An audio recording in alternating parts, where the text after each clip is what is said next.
The Philadelphia Eagles have reached the midway point of the season. They have already accumulated more losses than last year, but there is hope because Golden Tate is now an Eagle. Maybe, just maybe, the underdogs can make another run. Nitrofreak is here. I am Adrian Vedcu. We're going to recap the first half of the season and kind of look at the second half too. Actually, we're going to look at the second half right now. Nitrofreak, how's it going? What's up, Adrian? Always a pleasure to be on your show. My palm tree is right in the back. It's almost like it's summertime again. Unfortunately, it's not. It's about to be a monsoon, but, I couldn't be better right now. And plus, 3 weeks without alcohol right now, so everything's going well. And, it's a big accomplishment for me because, god damn, I've been drinking every single week since I was 21, so try to something. So, yeah. But, yeah. That palm tree, I never noticed until you said it.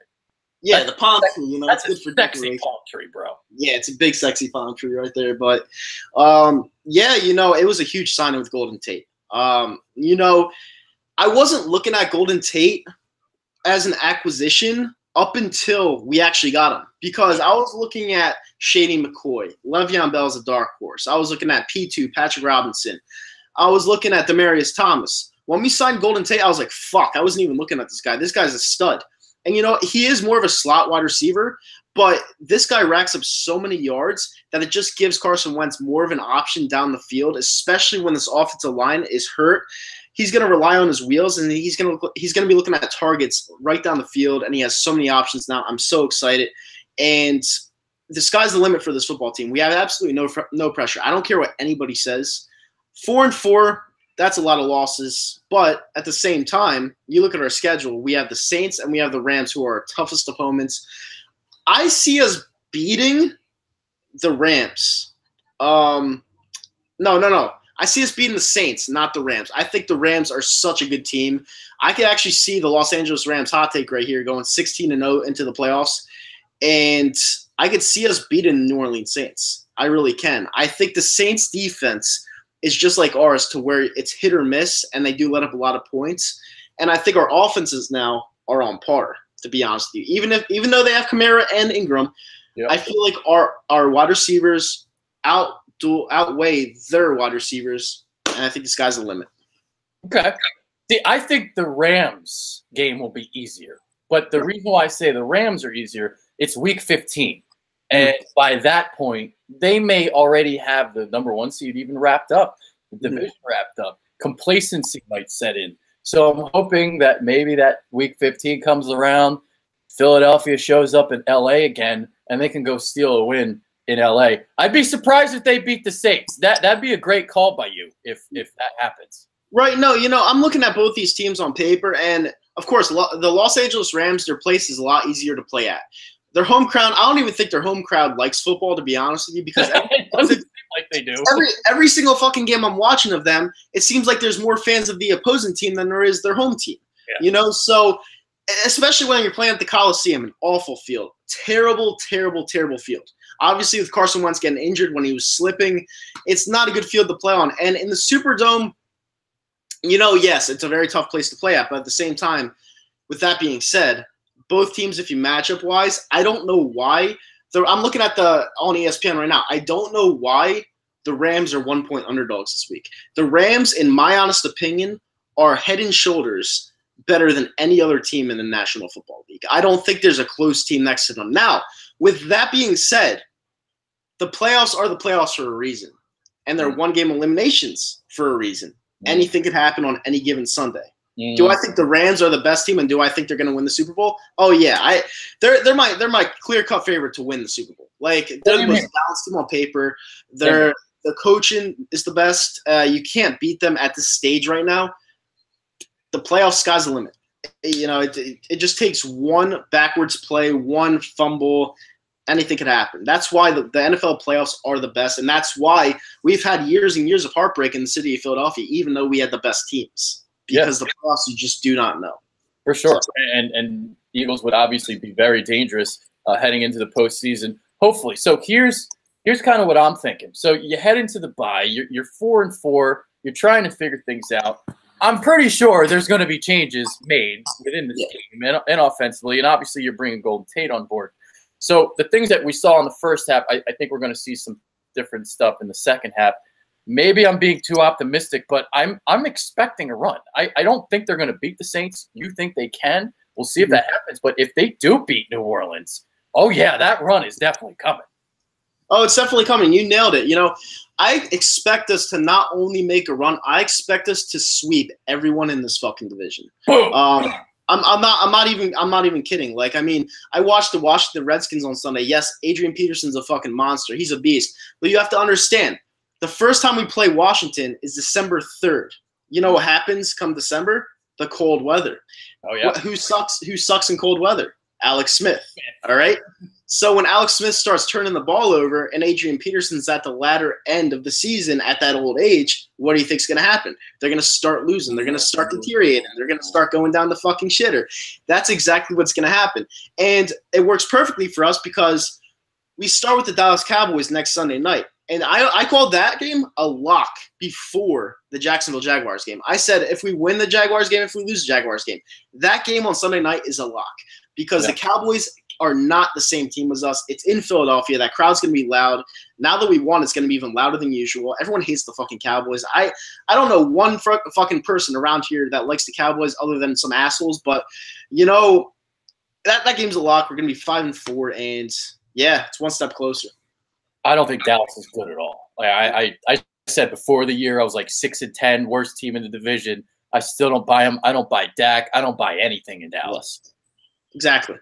And, Dallas, to be honest, Ezekiel Elliott's a stud. I'm not going to lie. And their offensive line has kind of been holding it up for Ezekiel Elliott. But at the same time, Dak Prescott's so inaccurate. And Amari Cooper should help them. But at the same time, who's getting them the fucking football?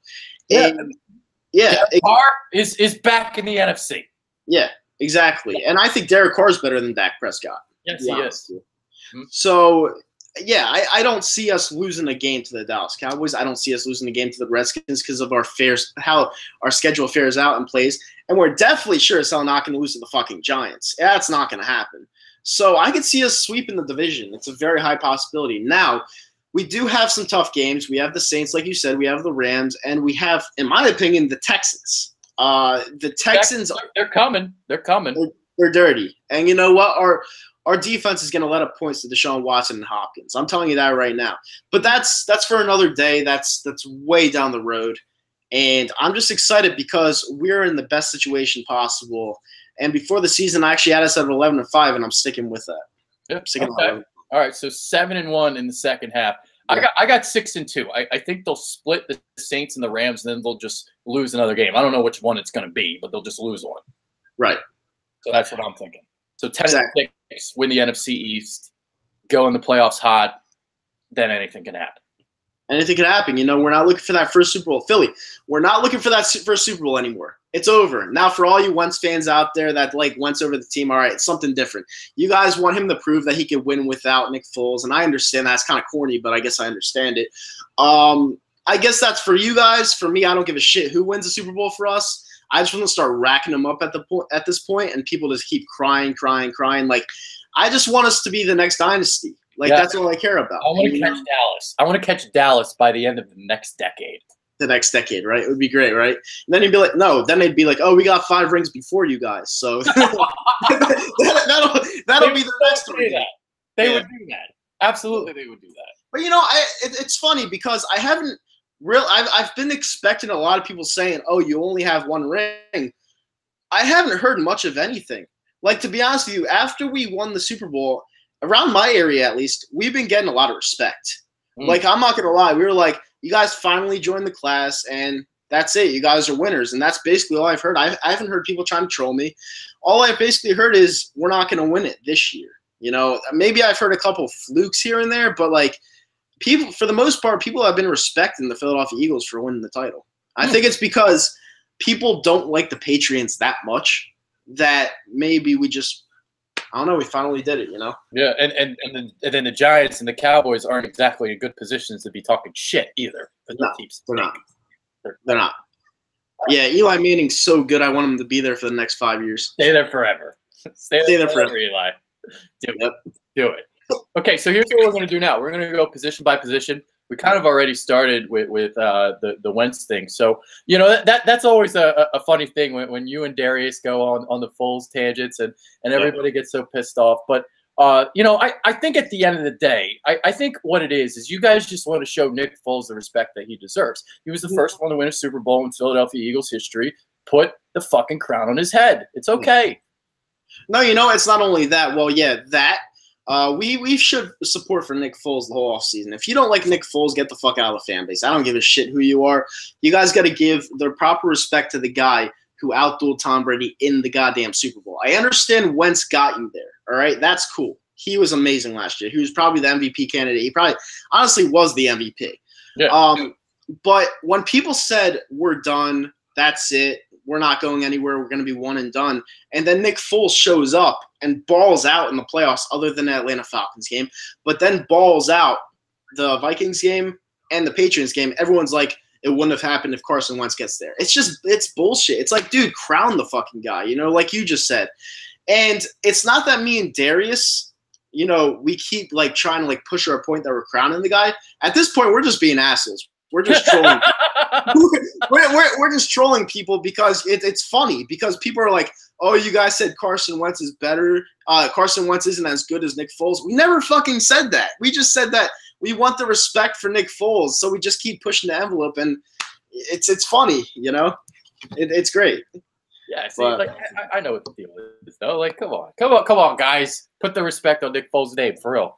But let's talk about Carson Wentz right now. So what are your thoughts on his first half of the season? Carson Wentz, I think he's played not terrific. I think he's played good. I'm being honest with you. I know your stance on it. I know you've. Yeah, we differ on this, but that's okay. Yeah, that's okay.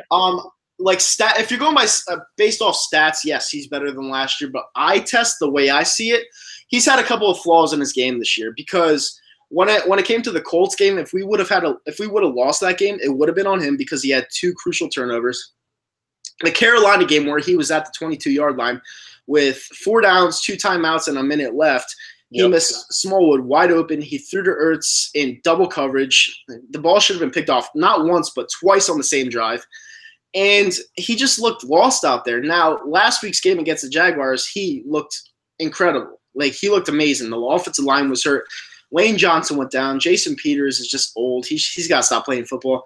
And, yeah, he looked amazing last week. So if I divvy everything out, I'll give Carson Wentz a B for the start of the season. Okay. I mean, I'm with you on the Carolina thing. Like, he looked very anxious. It was a terrible drive. He had the overthrow that almost got picked off. He had the fumble there at the end. He missed Smallwood in the left flat. That was pretty bad. So my judgment on him, like I'm a big, like, I don't even care about stats, to be honest with you. But from what I'm watching, because the offensive line has been so abysmal, the way that he's been kind of able to work around that lack of weapons, I think he's been really good. But I think in order to take the next step, sure, I'd like to see something in the fourth quarter. We haven't really been able to see that yet because there's not enough proof. And he did make that nice drive against the Jaguars. But I'm talking 2-minute situation. You're down. Go lead the team on a game-winning touchdown drive. We still haven't seen that, but there's no proof of it. Like we don't know yet.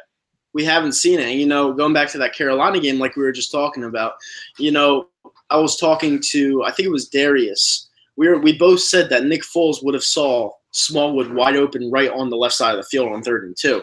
And Carson Wentz, I think he looked directly at him and didn't trust him and would have rather went somewhere else. In that situation, you got to throw the ball to Smallwood. Like, you have to. He's wide open. If Smallwood happens to drop it, he drops it, and it's not on you. It's the right play. It just didn't work out, But he decides to play hero. I feel like him not winning the Super Bowl hurts him. Like, I honestly think it pains him inside because he wants to get it done himself because he had such a great season last year that he's trying to go above and beyond what his standards are just to prove to people that he is the guy that's going to deliver a consecutive championship. And I think he's just got to play his game, and there's been some times where I think he's pushed it to where he usually wouldn't because of what I just said. I feel like it pains him inside. I really do. He's got that aggressive mindset, and it's so aggressive sometimes that he just doesn't take what's given to him. And like that play in the left flat, and that that's something that I have noticed with Wentz on tape. It's just a little thing. It's it's not that big of a deal, but it is something that I've noticed. Yeah. So. And I'm not going to take anything away from what people are saying about the defense. All right, the defense was atrocious last Sunday. Not the last Sunday, but the one against Carolina. The defense turned to mush on against Carolina, and that's something you do have to look out for. I don't like when the special teams is dancing at the beginning of the fourth quarter and then you give up 21 straight points. I don't like that, but at the same time, the offense completely laid off the gas. And if you look at 3 and out, 3 and out, 3 and out. Yeah, the defense wasn't doing its job, but at the same time, you're doing nothing to counter it.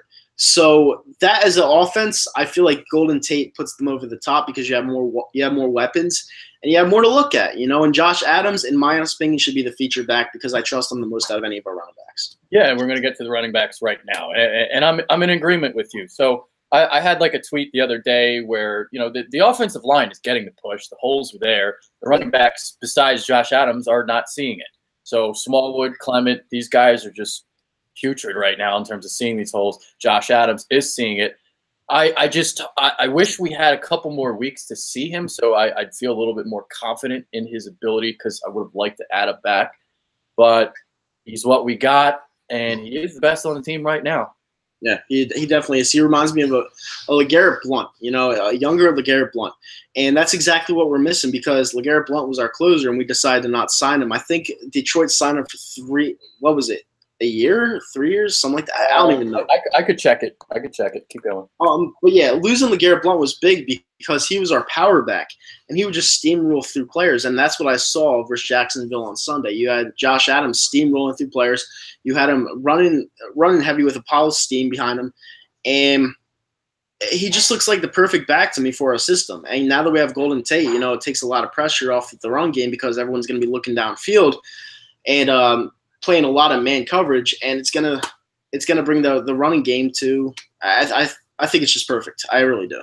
Yeah, LeGarrette Blount 1 year $4.5 million deal, but there's another one that says it's 2.5. So 1 year, he got nothing. He got nothing. 1 year, $4.5 million. Wow. 1 year. That's crazy. It was only $4.5 million. Yeah, I think we were offering 3. I think that's why he decided to go elsewhere. Or did we even offer him a contract? I think I saw it seemed like they just kind of let him walk. Yeah, I don't know, but he is 32, so. Yeah, well, man, but you're right in a way. Like Adams, the way he can go between the tackles, because when he gets the head of steam, that's what it is. It takes a little bit for him to get going. But once he's going, he can run through tackles and stuff.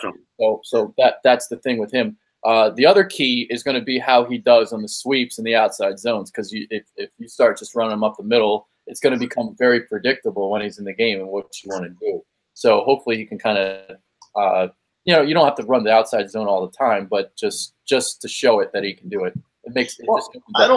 I don't think we should do sweeps with Josh Adams at all. I think when it comes to sweeps and like jet sweeps and sweeps like that, I think we should use a Smallwood, sometimes Clement. I think we should just use Josh Adams as like a downhill runner, like DeMarco Murray type. Well, yeah, they're going to do that. But you got to like mix it in even like, I don't know, say 10% of the time just to show that you can do it. Yeah, exactly. They even did it with Blount last year. So yeah, which was kind of a disaster, but it was. Yeah. You got to do it just to show it. Yeah. Clement and Jesus Christ, no Wood. Oh, Clement has been a big disappointment. I know he might be dealing with an injury, but man, there are people out there saying he could be the featured back, and I'm not seeing it. What about Donnell Pumphrey? Oh. Wait, you don't like my boy Pumphrey? Oh, yeah. Man, he's on the practice squad again, though. Yeah, maybe play. Hey, we are going to get the second half of the season. More Darren Sproles. Yeah, I don't like him. I mean, I would rather just him retire. I have no need for Darren Sproles. Darren Sproles, it just seems like he's a mush. Like whenever he comes back, we're just we suck, you know? And all of a sudden, I hate to say this, but when he got injured against the Giants last year, what happened after that? We nailed a 61-yard field goal, and we went on to win the Super Bowl. Yeah. Now that he comes back, we're underperforming. So it's kind of like, what the fuck, you know? Yeah. But, yeah, I mean, I think they'll use him like I think the way that they might use him actually is even in the blitz pickup, because the pass protection has been terrible from the running back. So maybe that's how you use him, because he's like the best blitz pickup back on the team, surprisingly, right. despite his stature. So now we can kind of get into the wide receivers, and the Tate thing is just huge, because it's just going to open up everything for everybody else, and I think we're going to see a little bit more of the spreading the wealth as we saw last season. Right. It's been a lot of Jeffrey and a lot of Ertz and not a lot of everybody else, but I think that might start changing the second half of the season. It's going to get disgusting. I didn't like Howie Roseman, what he was doing this whole the season and the offseason. I didn't like any of the moves he made besides the Michael Bennett move. But I got to give him credit where credit is due on this one, because he saw Golden Tate as a great possibility to add to our offense. And he saw that our problem was the offense and not the defense. And a lot of people want to say that it was the defense and not the offense. That's not true. You have to give Carson Wentz enough targets to make his playmaking abilities go above and beyond, and this does it, in my opinion. I don't care about the offensive line. The offensive line, I think, can hold the defensive pressure back for 3 to 4 seconds, and that should be enough time with how many weapons we have to throw to now. Golden Tate just gives you so many options. Now you're gonna have Ertz probably double teamed. You're gonna have Golden Tate. It's just disgusting, man. It's ridiculous how much talent we have on the offensive side of the ball now on the wide receiver position. It's like a dream come true. Yeah, and the other thing that helps in your favor, Tate wins off the line so quick that if the offensive line is struggling and not protecting Wentz, you can get the ball out so quick it won't matter. No, and not only that, and the other thing I was going to bring up, Golden Tate has been there before. That's another thing I like. Yeah. He has been to the Super Bowl and he has won. So you put another guy on there with a ton of chemistry, a winning chemistry, and put him together with a bunch of people who won the Super Bowl last year. It could turn your team back into what it was. Yeah. So the stat that Brendan told me, I think he said it was, they had 16 touchdowns in the slot last year. Only 1 so far this year. Yeah. The slot wide receiver is who? Nelson Aguilar. Yeah, Aguilar. So you're going to move Aguilar to the outside. You're going to put Golden Tate in the slot? I think they're going to do both. I think they're going to interchange. I think Tate might actually spend more time outside. We'll see, though. Yeah. I mean, I would have got rid of that, Nelson Aguilar. But, you got to work with what you got, and, we'll see what happens. Yeah, I'm curious what they do. Because Aguilar has been doing a lot of the short stuff, and the yak just hasn't been there. So is Golden Tate going to now be the yak guy? Are they going to put Aguilar? Is he going to start doing intermediate stuff? Is he going to start going deep? I don't know. I'm curious to see what they do with this offense. All I know is they better not fuck with his confidence, because this guy's one of the worst wide receivers in the league without some confidence. So, you got to do whatever works for him. You got to make sure he's comfortable, and that's just how it works in this offensive system. So I just want this team to play like a band of brothers again. I want them to get back to the mindset of last year, to where we could win every goddamn game and be in that position to win another title, because this is a new winning culture. This is not the same Philadelphia Eagles. And, we're going for a second Vince Lombardi trophy. So if you guys want that second one, you got to get back to it. And it's a good step adding Golden Tate. I really like the pickup. Yep. A lot. Let's get to the O-line now. This has been disappointing this season. I'm with you on Jason Peters. He should have retired. So it's funny because he had a really good first game, and I was like, wow, damn, coming off the ACL at 38, he's still balling, but it's been downhill ever since, and it's reached a point where I don't even want him starting. I'd rather have Big V out there. Big V, yeah. I mean, I'd rather have Big V out there as well. And you know what? It's a shame what happened to Lane Johnson. He's out for a month, but at the same time, Lane Johnson has been playing hurt the whole year. It's so obvious. Yep. And at this point, you got to put a better option, because there's no better option to replace Lane Johnson.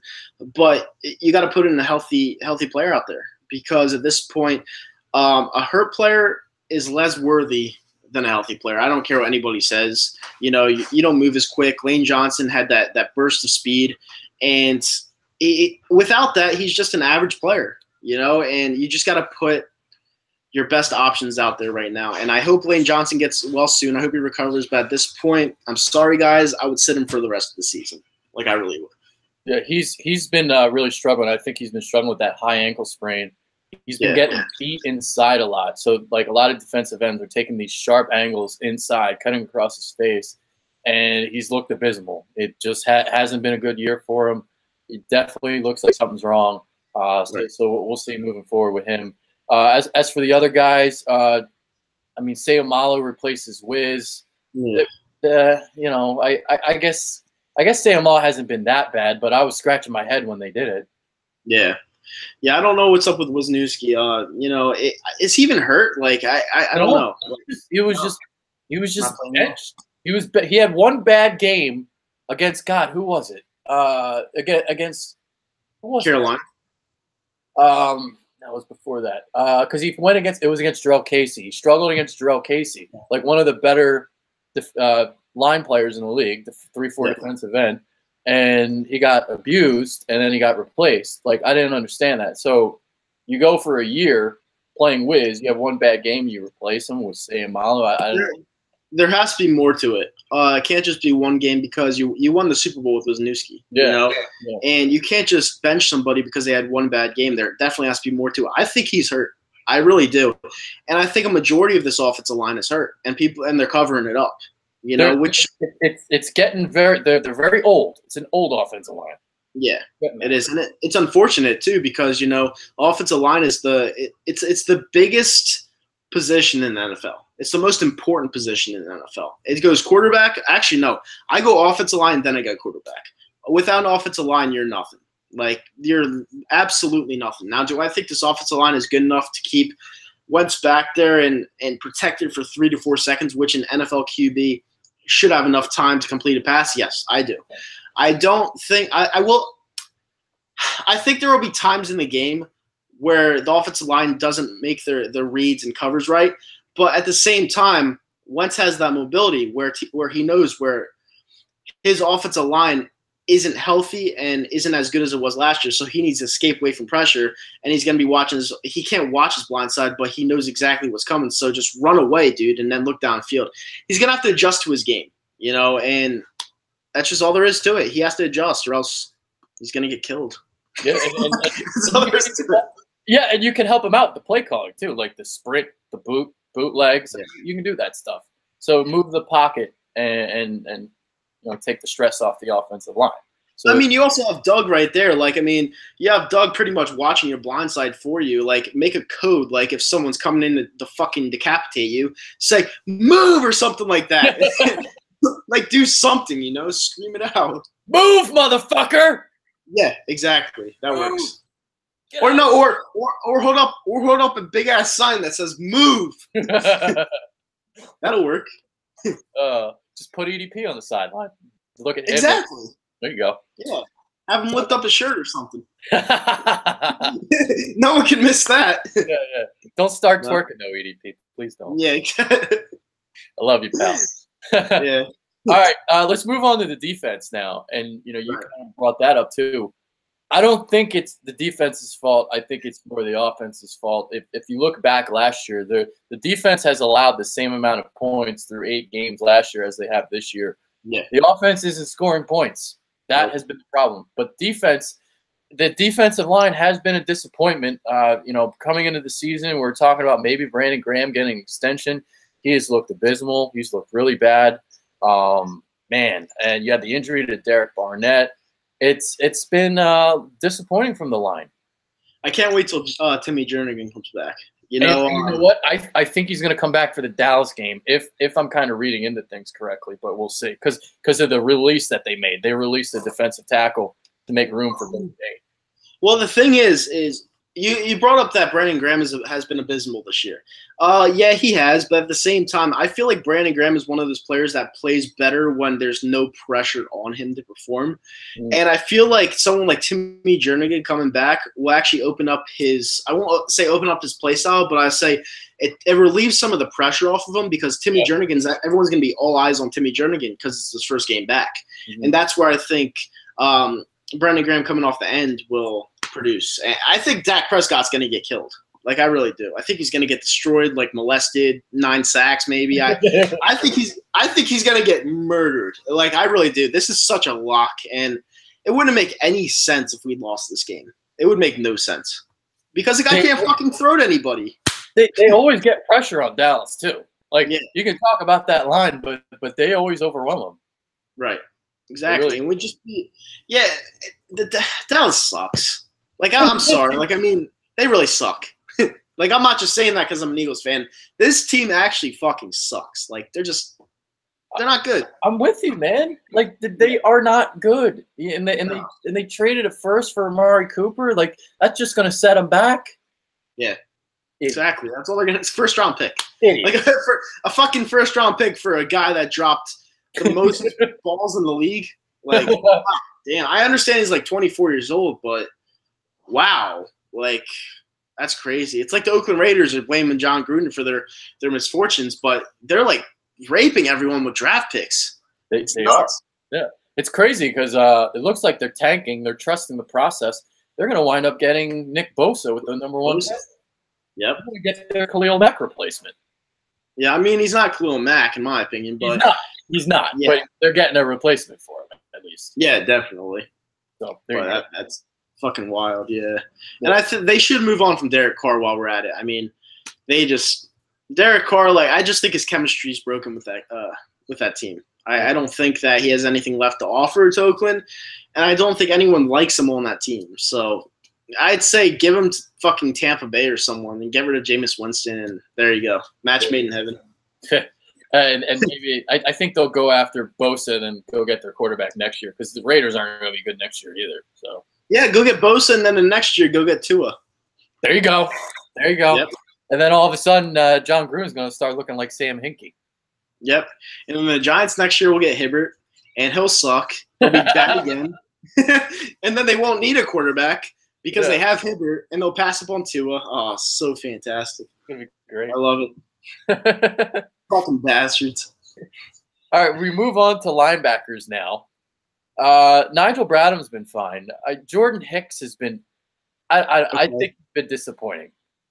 Well, I love Jordan Hicks. He's actually my favorite player on the defense, and I agree with you 100%. Now, has he had multiple sacks this year? You know, I know he had one. Yeah, he's well, they're bringing pressure with him. So, like, that's actually something that Jim Schwartz is doing a little bit more this year is bringing the blitz, and Jordan Hicks is actually one of the guys that's getting to the quarterback.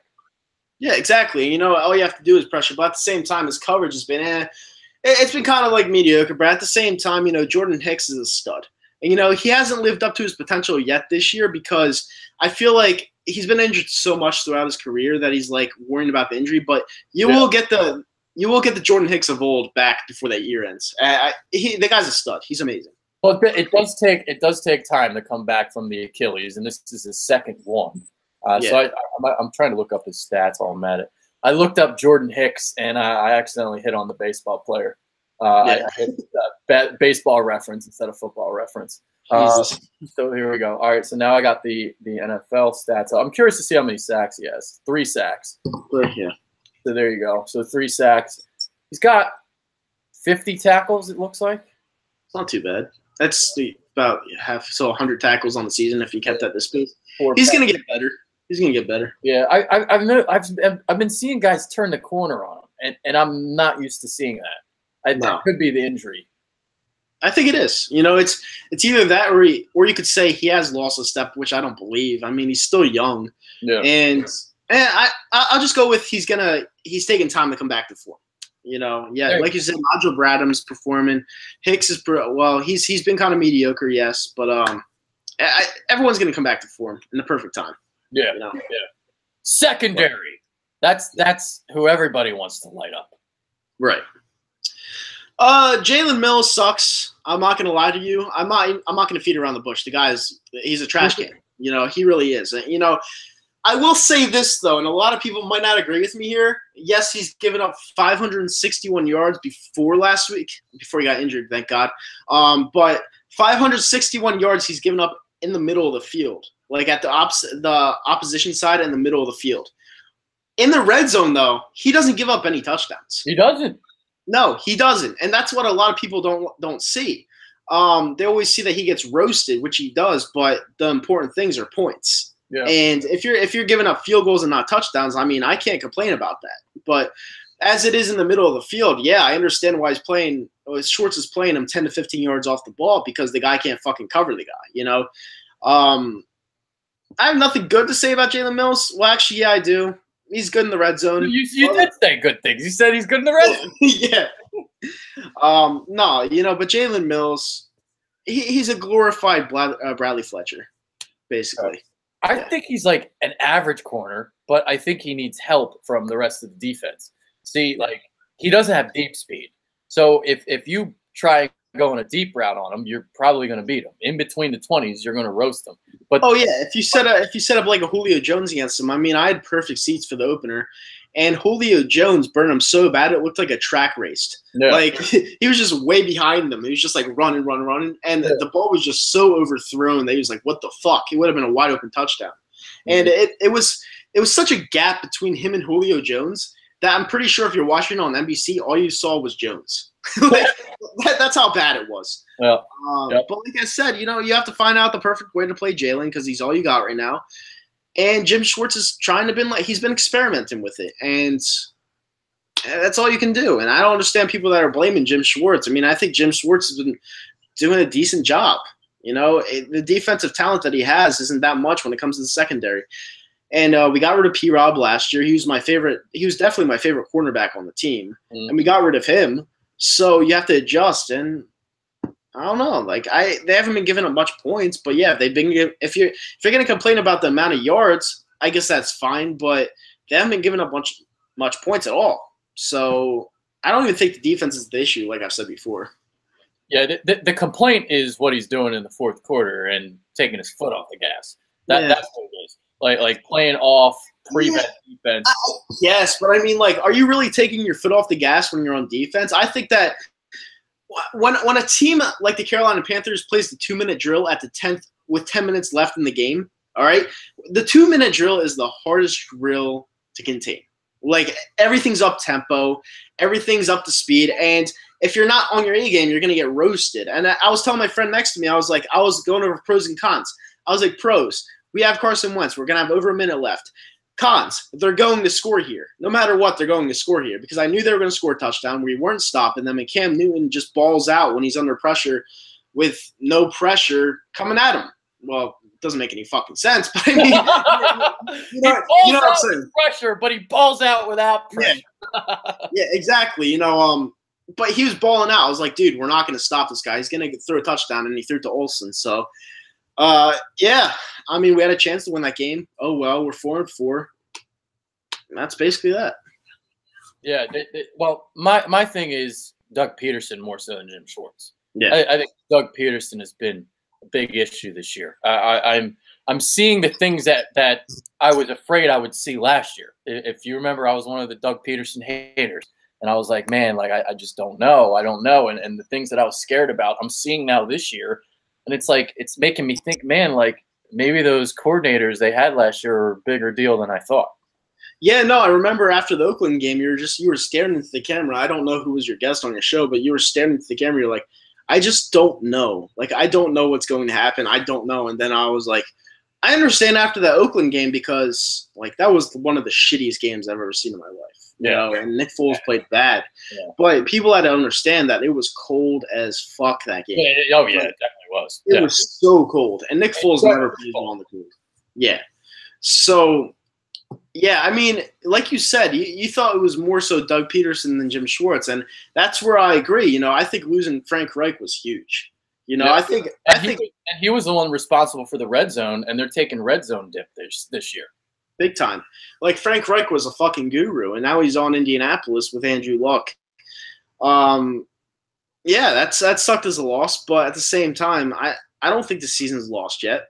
You know, I think there's been some hiccups, but at the same time, there's a lot of optimism. Yeah. There's a lot of optimism, you know, and I just think we can get it rolling. We gotta start with Dallas though. There's optimism because we know that a run is coming. We know that they're better than this. Like 4-4, this is the worst that it could have been. Yeah. Literally, no worst. Like you couldn't have been worse than this. So, no, and not only that, the reason why you got to be optimistic is because we're the goddamn world champions. Well, all right, we are the world champions. All right, and until we get eliminated, we're still the goddamn defending world champions. All right, and there's nothing anyone could ever do about that until they beat us. But that's not going to happen. We're going to win the fucking world championship this year. We're going to go back to back, and it's going to be perfect. Go back to back. Back to back. There it is. And we're going to kick the shit out of the Patriots again, and we're going to send Tom Brady into retirement. Yes. Oh, that'd be fantastic. Just walks. Yeah. Maybe he'll pull. God, what was his name? Maybe he'll pull Vontae Davis and just leave at halftime. Yeah, right. Yeah, dude, Vontae Davis. He was actually smart about that though, because the Bills suck, man. Yeah. Like, I mean, I was watching that game on what was it, Monday night, and they were covering the point spread. Which it was like 15 or something like that, and they let it up with the pick six. I was like, God damn it, that was crazy. Yep. So I think that's pretty much it here. Now we kind of made predictions already.